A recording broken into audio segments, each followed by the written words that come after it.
విజయనగరంలో టీడీపీలోకి వలసలు జోరందుకున్నాయి. ఊళ్లకు ఊళ్లు తెలుగుదేశం పార్టీలో చేరుతున్నాయి. విజయనగరం చుట్టుపక్కల గ్రామాల్లోని ప్రజలు వైసీపీ నుండి టీడీపీలోకి చేరుతున్నారు. జగన్ పాలనకు విసిగెత్తి ప్రభుత్వం మారాలని, చంద్రబాబు సీఎం కావాలని ఆకాంక్షిస్తూ టీడీపీలో చేరుతున్నట్లు వారు చెబుతున్నారు.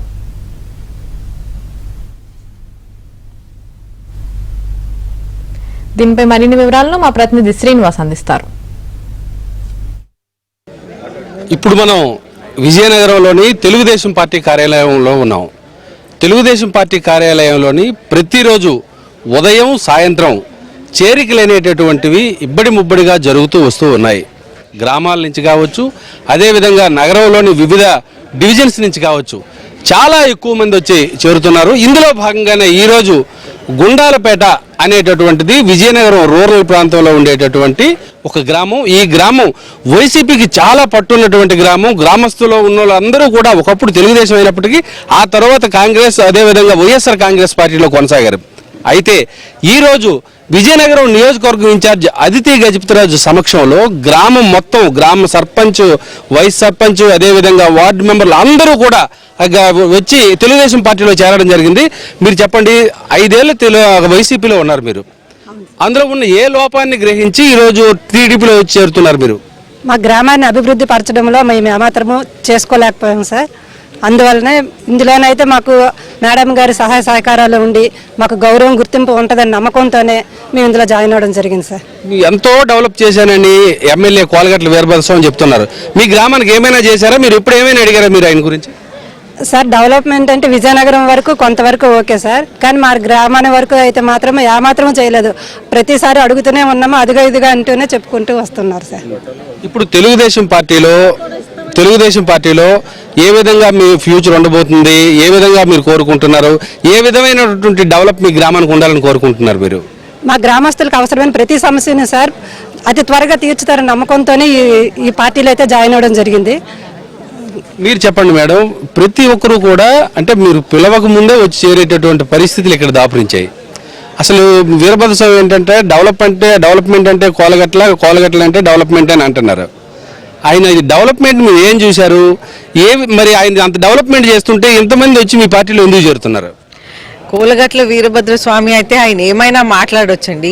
ఇలాగ డెవలప్మెంట్ అని కంటిన్యూగా చెప్తున్నారు. కానీ మేము వేసిన ప్రతి రోడ్ మీద ఆయన కొబ్బరికాయ కొట్టి అలాగే శంకుస్థాపన చేసుకున్నాడు. అయితే ఆయన ఏం డెవలప్మెంట్ చేయలేదు, అంత మేమే చేశాము. ఆయన ఒక వైట్ పేపర్ రిలీజ్ చేయమనండి, ఏమేం శాంక్షనింగ్ ఆయన తెచ్చారో అనేది ఒకటి రిలీజ్ చేయమనండి. ఆయన శాంక్షనింగ్ తెచ్చాడంటే అప్పుడు మేము అందరం నమ్ముతాం, ఓకే ఇది శాంక్షన్ చేయించారు, ఇది తెచ్చారు. అది ఏ శాంక్షనింగ్ ఏ ఇయర్ కూడా పెట్టాలి, ఎందుకంటే లేకపోతే ఈ శాంక్షనింగ్ పెట్టేసి ఇయర్ చెప్పకుండా మళ్ళీ నేనే తెచ్చానని ఆయన చెప్పేస్తారు. సో ఈ డీటెయిల్డ్గా ఒక వైట్ పేపర్ రిలీజ్ చేసి మాకు అన్ని ఇస్తే అప్పుడు ప్రజలు నమ్ముతారు ఆయన చేశారని. ఏ విధంగా కూడా ఆయన ఏ డెవలప్మెంట్ చేశారో, ఒక బొమ్మ ఇక్కడ, ఒక ట్యాంక్ అక్కడ కట్టేసి నేను చేశానని చెప్పుకుంటా ఉన్నారు. కానీ ప్రతి ఒక్క డెవలప్మెంట్ అయితే తెలుగుదేశం హయాంలోనే అయ్యింది.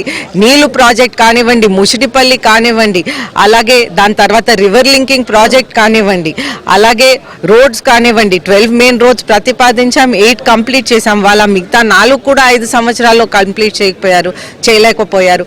అలాగే ఇది చూస్తుంటే సంతకాల వంతెన కానివ్వండి, బీసీ కాలనీలో ఫుట్ ఓవర్ బ్రిడ్జ్ కానివ్వండి, అలాగే మనకి రైల్వే అండర్ బ్రిడ్జ్ కానివ్వండి, అలాగే మనకి చెల్లూరు నుంచి గొట్లాం హైవే కానివ్వండి, ఇక్కడ వైజాగ్ విజయనగరం వచ్చే ఫ్లైఓవర్స్ అన్నీ ఎన్డీఏ గవర్నమెంట్లోనే జరిగిందనేది మనం గుర్తించాల్సిన అవసరం ఉంది.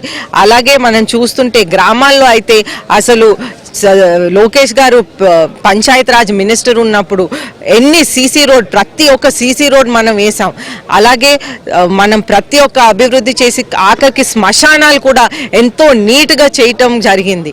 కానీ ఈ వైసీపీ ప్రభుత్వం ఆ రోడ్డు రిపేర్ కూడా చేయలేకపోయారనేది మనం అందరికీ తెలిసిన విషయమే. అయితే ఇప్పుడు చూస్తుంటే మొన్న టౌన్ నుంచి ద్వాదశి సుమతి గారు జాబ్ సాటిస్ఫాక్షన్ లేదనేది అర్థం చేసుకొని వారు ఒక సిట్టింగ్ కార్పొరేటర్గా తెలుగుదేశం పార్టీలో జాయిన్ అయ్యారు. అయితే జాబ్ సాటిస్ఫాక్షన్ లేదంటే నేను ప్రజలకి ఏం చేయలేకపోయాననేది వారు అర్థం చేసుకొని తెలుగుదేశం పార్టీకి రావటం జరిగింది.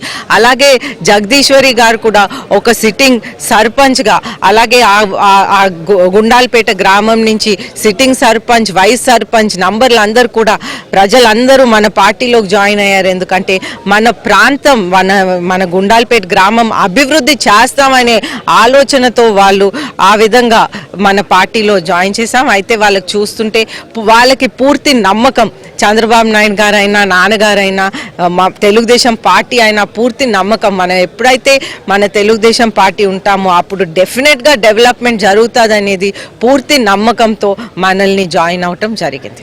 వీడియో జర్నలిస్టు సుధీర్తో శ్రీనివాస్, ABN న్యూస్.